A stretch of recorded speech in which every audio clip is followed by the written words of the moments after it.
Alhamdulillah Rabbil Alamin. Salatu wassalamu ala asrafil anbiya wal mursalin wa imamil muttaqin wa ala alihi wa sahbihi wa man tabi'ahum bi ihsan ila yaumil.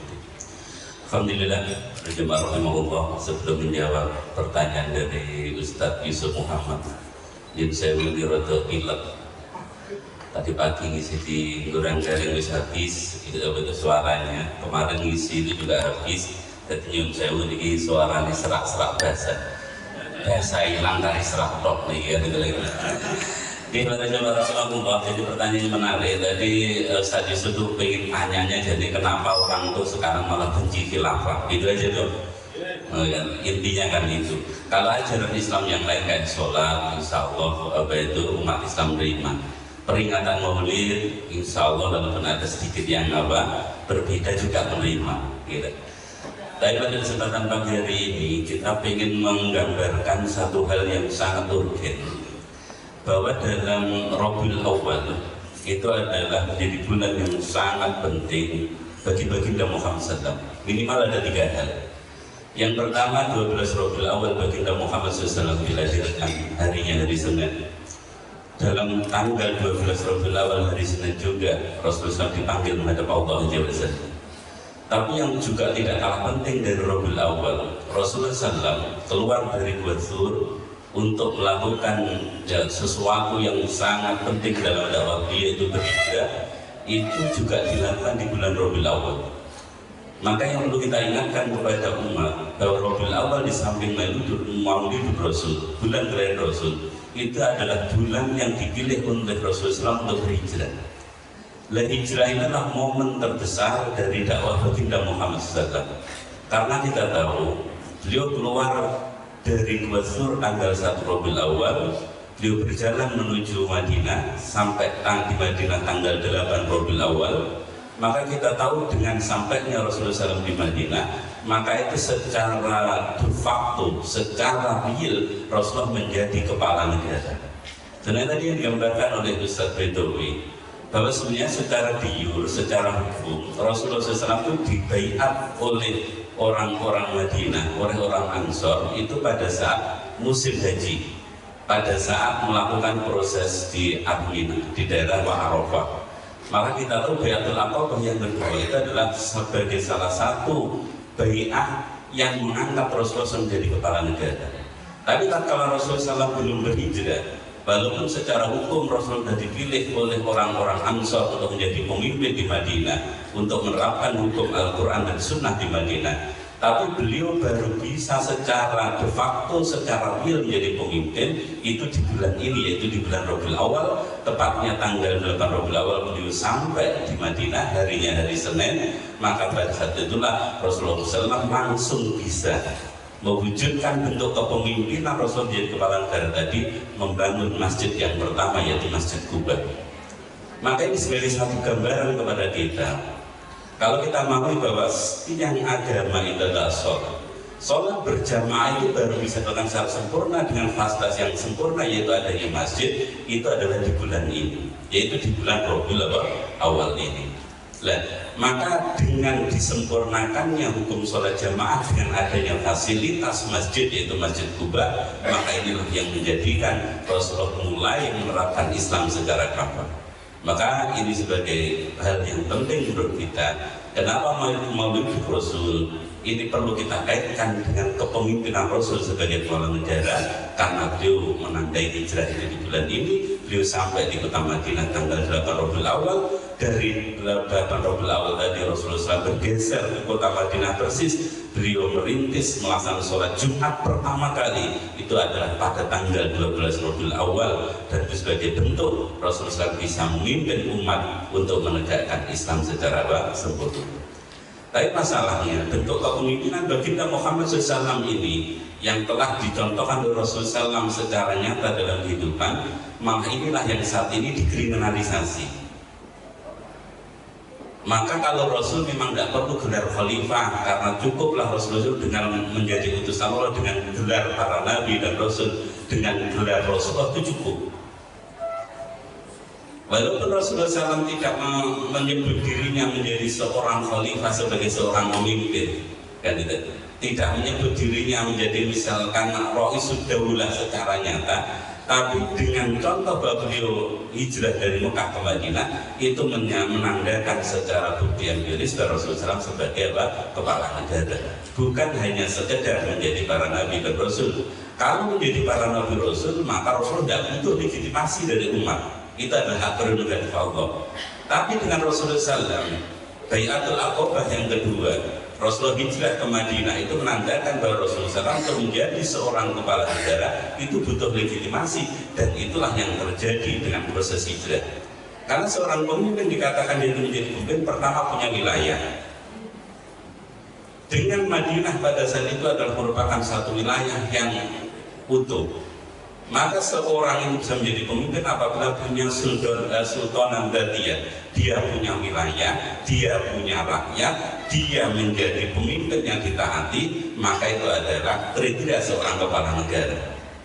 Maka Rasulullah SAW kalau selama di Mekah tidak bisa menjadi sultanan dzatiyah, dia bisa menjadi pemimpin yang utuh, karena Rasulullah SAW di Mekah tidak punya wilayah, di Mekah diterapkan hukum kufur, hukum jahiliyah, maka Rasulullah SAW kalau tetap di Mekah maka tidak bisa menjadi pemimpin secara nyata sebagai kepala negara, dan itu hanya bisa setelah hijrahnya baginda Muhammad SAW.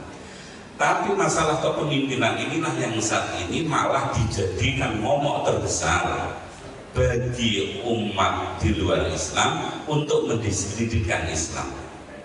Padahal kita tahu dengan Rasulullah SAW berhijrah tadi, ini yang digambarkan oleh Allah gitu, dalam salah satu firman-Nya, yaitu surat At-Taubah ayat 20.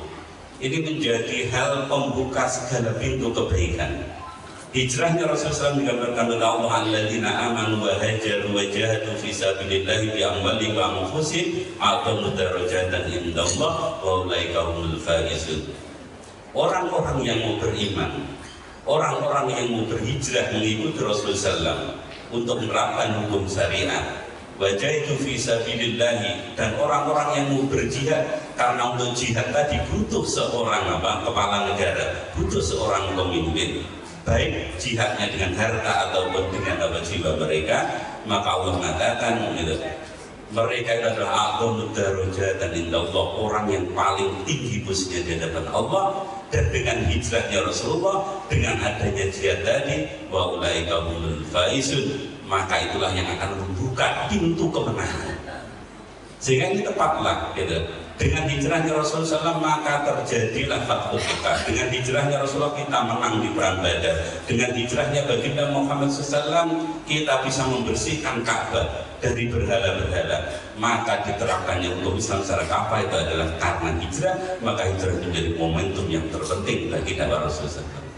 Lah kepemimpinan ini kenapa saat ini dia dimusuhi oleh seluruh orang-orang yang nggak senang pada Islam. Untuk menjawab ini saya akan membacakan salah satu hadis baginda Muhammad SAW, mungkin bisa ditampilkan oleh Bapak Ustaz Mahmud, kan itu dia. Hadis ini bisa mengingatkan pada kita bahwa Rasulullah SAW pernah mewasiatkan kepada kita, liyung qadana urul Islam urwatan fakullama intaqadat urwatun tasadasatan nasi billah bitadidah wa awalahunna naqdun al-hukmu wa akhiruhunna as-salat. Jadi Rasulullah SAW telah menggambarkan pada kita sungguh simpul Islam itu akan terlepas satu demi satu. Setiap kali satu simpul terlepas, orang bergantung pada simpul yang berikutnya. Kemudian Rasul menggambarkan pada kita awalahunna naqdun al-hukmu, yang pertama hilang dari Islam itu adalah al-hukmu, yaitu masalah pemerintahan, masalah kepemimpinan, wa akhiruhunna as-shalah, dan nanti yang akan hilang dari umat adalah perkara sholat. Maka kita tahu, bisa dilanjutkan, dengan hilangnya sistem khilafah yang terjadi pada saat Turki Utsmani dihancurkan oleh Mustafa Kemal Atatürk sebagai agen Inggris. Bahkan kita tahu Mustafa Kemal Atatürk itu adalah ternyata Yahudi dari Bani Dunamah. Maka dengan dihancurkannya institusi khilafah Utsmaniyah pada tanggal 3 Maret 1924, kita tahu hadis Rasul itu terbukti, sehingga masalah al-hukmu, masalah kepemimpinan hilang, masalah khilafah hilang, maka nestapa inilah mulai menimpa di tengah kehidupan kita. Sehingga apa? Dunia tidak dipimpin lagi oleh Islam, tapi dunia dipimpin oleh kapitalisme. Nah, kapitalisme itu intinya itu adalah sekulerisme, memisahkan agama dengan apa? Kehidupan. Dan itulah yang saat ini terjadi dan kita hidup pada masa ini. Nah, karena sekulerisme itu bukan hanya sekedar propaganda, tapi ada satu sistem yang terus didoktrinkan kepada seluruh umat manusia. Sehingga doktrin sekulerisme, doktrin nasionalisme, doktrin pluralisme, doktrin hak asasi manusia yang akhirnya terjadi AIDS kayak tadi yang dikatakan oleh Ustaz Dr. Amin tadi, itulah yang saat ini memimpin dunia. Nah, sekularisme itu intinya apa? Fasudin anil hayat, dipisahkannya kehidupan dari agama. Nah, sehingga dia melihat masalah kepemimpinan itu dianggap itu adalah masalah dunia. Yang masalah dunia itu menurut paham kapitalisme itu tidak boleh diatur oleh agama. Nah, maka saat inilah yang umat Islam dicekoki oleh orang Barat dengan sekularisme itu, seolah-olah negara dan kepemimpinan itu bukan bagian dari Islam. Sehingga terkala kita ngomong tentang sistem khilafah, malah sekarang itu kita mendapati orang-orang bukan malah senang, tapi kadang malah mencibir. Karena mereka telah didoktrin oleh sekularisme bahwa seolah-olah negara itu terpisah dari apa? Agama. Nah, inilah yang gimana kita hidup dan kenapa pada saat ini kita memilih Maulidur Rasul bukan hanya sekedar peringatan ritual berkaitan kelahiran baginda Muhammad SAW, tapi Maulidur Rasul adalah momen kita itu meneladani Rasul dari sisi kepemimpinan ini. Ini yang sebenarnya sangat dibutuhkan oleh umat. Sehingga nanti kalau kita bisa menggambarkan dengan utuh bahwa Maulidur Rasul adalah hijrahnya Rasul, hijrah Rasul adalah berdirinya daulah Islam, maka Maulidur Rasul nanti akan punya semangat sebagaimana semangatnya Sultan Salahuddin Al-Ayyubi rahimahullah. Karena dalam satu riwayat, Maulidur Rasul itu diperingati pertama kali pada masanya Sultan Salahuddin Al-Ayyubi rahimahullah. Kenapa Sultan Salahuddin itu perlu mengadakan Maulidur Rasul? Sehingga beliau melakukan satu dorongan adanya lomba menulis kitab sirah. Sehingga kitab Al-Barjani itu salah satu kitab yang sering kita baca pada Maulidur Rasul. Padahal pada saat itu kita tahu Sultan Salahuddin Al-Ayyubi mengalami satu keadaan di mana Masjidil Aqsa itu lagi dikuasai oleh pasukan salib setelah ditaklukkan pada masa Khalifah Umar bin Khattab radhiyallahu anhu.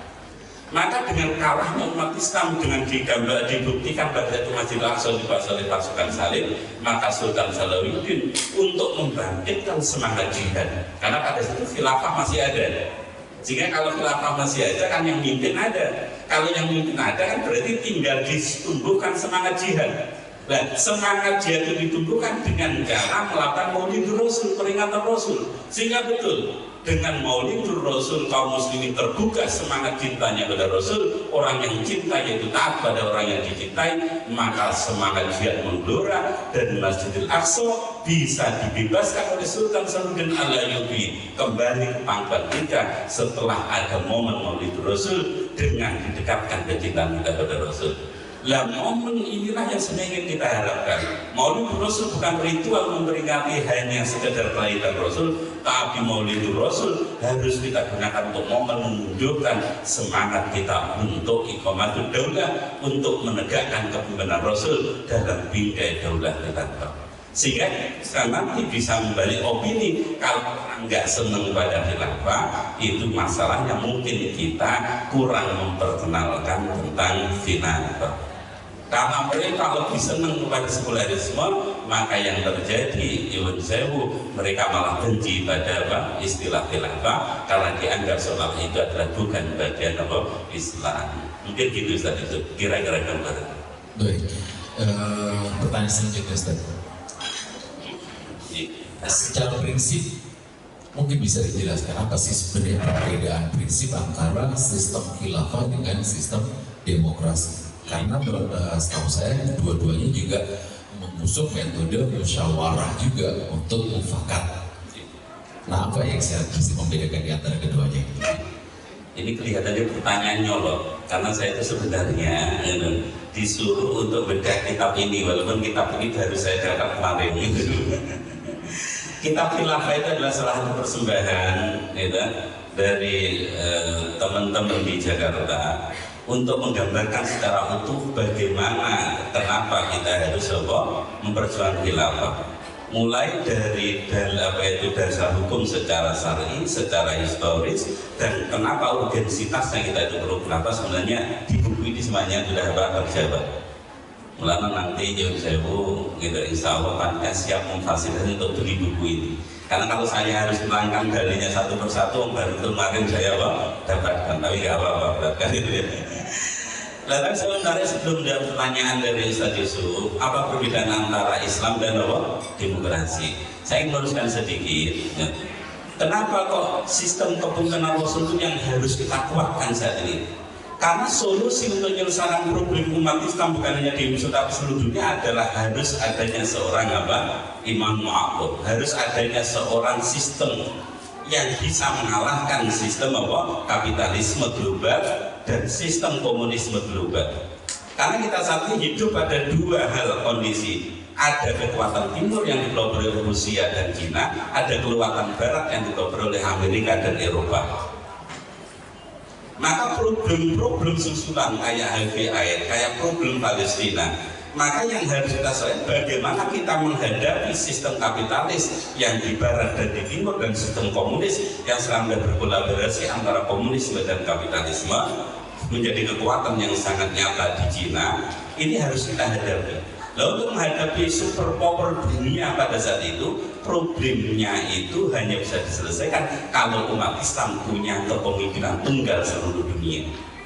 Kenapa kok problem ini penting? Karena yang kita hadapi itu sebenarnya Rasulullah menghadapi Persia dan Romawi. Persia di barat itu merupakan bentuk kekuatan negara kekaisaran yang sangat hebat, dan di timur ada Persia yang juga dalam bentuk negara dari yang kuat. Lalu untuk menghadapi negara yang besar tadi, maka kita harus muncul menjadi kekuatan ketiga dan wujudnya harus bentuk negara. Maka Rasulullah hijrah itu di sini urgensinya. Maka tatkala kita sudah paham kenapa kita sekarang kalah dengan problem susulan HIV, AIDS, Palestina, pengangguran, terus nopapun problem, ini adalah karena tidak ada jumlah, tidak ada persen, tidak ada pelindung kita. Al-Junnatun. Karena seorang khalifah itu perisai, perisai itu hilang. Dengan tidak adanya perisai itu hukum Islam itu semuanya diberedar hilang semua. Maka kondisi saat inilah yang mengharuskan kita untuk bersama-sama untuk menegakkan iqamatul khilafah. Terus orang akan bertanya, loh kok bedanya khilafah karo demokrasi? Apa bedanya antara Islam dengan demokrasi? Sangat beda jauh. Coba kita lihat. Kalau di dalam demokrasi itu dari, oleh, dan untuk rakyat, maka rakyat yang berhak membuat hukum. Dengan kaidah yang digambarkan, suara mayoritas dianggap suara Tuhan. Padahal kalau Al-Quran gambarkan wa in tuti aktsara man fil ardi yudilluka an sabilillah.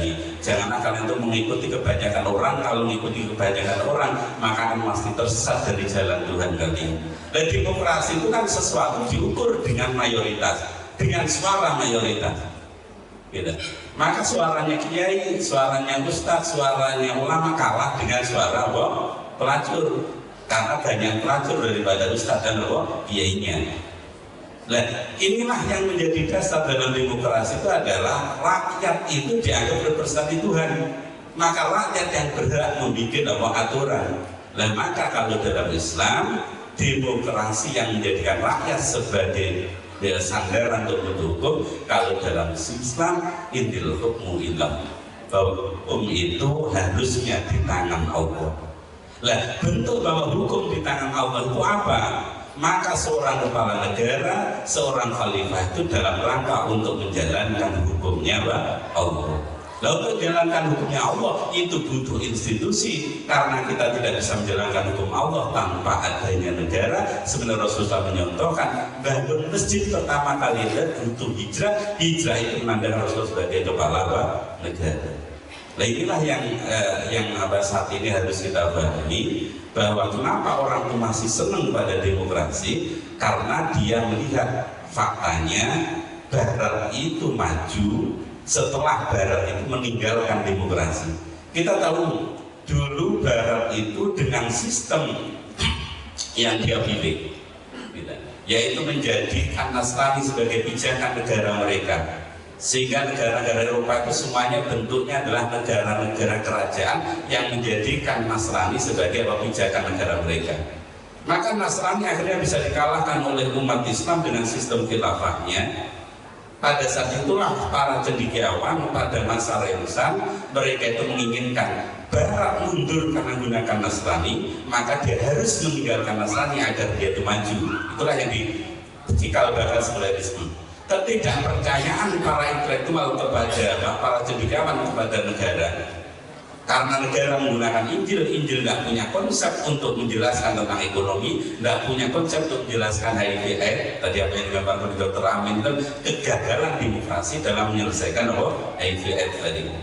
Nah, maka tatkala mereka melihat bahwa agama yang dijadikan pijakan oleh para pemimpin Eropa untuk mengatur Eropa itu ternyata kalah dengan Islam, maka mereka menolak dominasi agama, sehingga muncullah slogan urusan raja, urusan agama kembalikan gereja, urusan negara kembalikan kepada raja.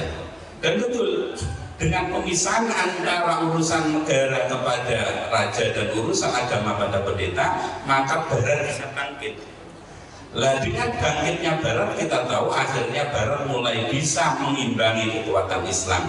Dan paham inilah yang sekarang ini lagi banyak dicekokkan pada umat Islam. Kalau ingin maju, hendaklah meninggalkan agama seperti Eropa. Padahal kita tahu jenengan rela atau tidak Nasrani dibandingkan dengan Islam, maka jawaban kita tidak rela.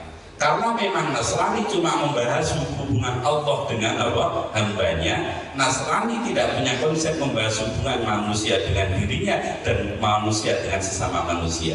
Nasrani tidak punya konsep ekonomi. Tadi bisa digambarkan apa yang digambarkan Ustaz Hafidh Abdul Rahman oleh Ustaz Rahmat Astabib tadi. Dari satu ungkapan gitu, kaila yakunu dulatan bainal aghniya'i minkum, itu bisa menyelesaikan problem hukum begitu hebat. Kalau dalam kapitalis, ekonomi itu yang dianggap sukses kalau terjadi peningkatan pendapatan dan produksi negara. Sehingga dalam ekonomi kapitalis yang terpenting bertambahnya produksi, bertambahnya kemajuan ekonomi baik barang dan jasa.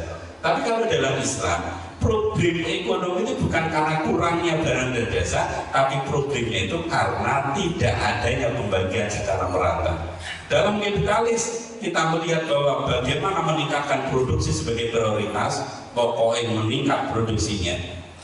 Tapi kalau dalam Islam, sebenarnya produksi itu akan bisa berjalan dengan normal apabila distribusi itu berjalan dengan baik.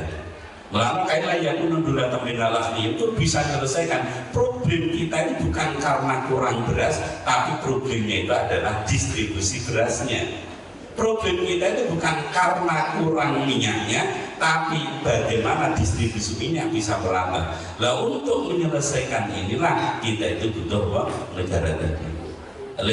Itu sebagai gambar. Dan mereka saat ini umat Islam itu lagi dicekoi dengan ghazwul fikri, perang pemikiran, seolah-olah Barat maju dengan sekularisme, maka umat Islam disuruh meninggalkan Islam untuk seperti orang Barat, yaitu menjadikan negara itu dipinggirkan. Nah, padahal inilah yang menjadi awal bencana dari umat Islam. Kenapa? Kalau kita tidak bersungguh-sungguh untuk mengembalikan Islam secara sempurna, itulah awal kehancuran dari umat ini. Mungkin itu perbedaan antara tadi demokrasi dan khilafah Islam. Tadi yang ditanya demokrasi apa musyawarah tadi? Apa perbedaan prinsip demokrasi dengan sistem Islam? Oh iya, dua-duanya kan pakai cara musyawarah juga. Oh iya, iya. Oke, kalau ada orang yang mengatakan dalam demokrasi ada musyawarah, dalam Islam ada musyawarah. Tadi kan sudah kita sebutkan, demokrasi itu menjadikan hak untuk bikin hukum di tangan rakyat. Kalau dalam Islam bahwa hak untuk membuat hukum itu di tangan Allah. Tapi orang katakan, lu dalam Islam kalau musyawarah dalam kan juga ada musyawarah. Apa bedanya? Pertama, setelah khilafah berbeda bahwa sistem demokrasi itu menjadikan rakyat sebagai pembuat hukum, maka musyawarah dalam demokrasi dalam rangka untuk menetapkan hukum berdasarkan suara apa? Kalau dalam Islam, musyawarah itu dalam rangka untuk menjalankan hukum, bukan mendiskusikan hukum. Kalau hukum kan sudah jadi paketnya dalam Quran dan Sunnah. Itu kan dijelaskan oleh Allah. Dibyana likulisai. Allah meneruskan Al-Quran itu dalam bentuk yang detail, menjelaskan segala sesuatu. Maka seluruh hukum sudah selesai pada masa Rasulullah SAW dan para sahabat. Nah, musyawarah dalam Islam itu cuma mengimplementasikan hukum bagaimana dijalankan dengan sempurna. Maka musyawarah tidak boleh menetapkan hukum apapun. Gitu. Karena hukum itu hakikatnya sudah final apa yang digambarkan oleh Allah dalam Quran dan Sunnah. Lalu menjalankan hukumnya itulah yang dimusyawarahkan. Tapi kalau dalam demokrasi, bahwa musyawarah itu dalam rangka menetapkan hukum sebagai bentuk kedaulatan di tangan rakyat. Kira-kira gambarannya gitu saja. Bisa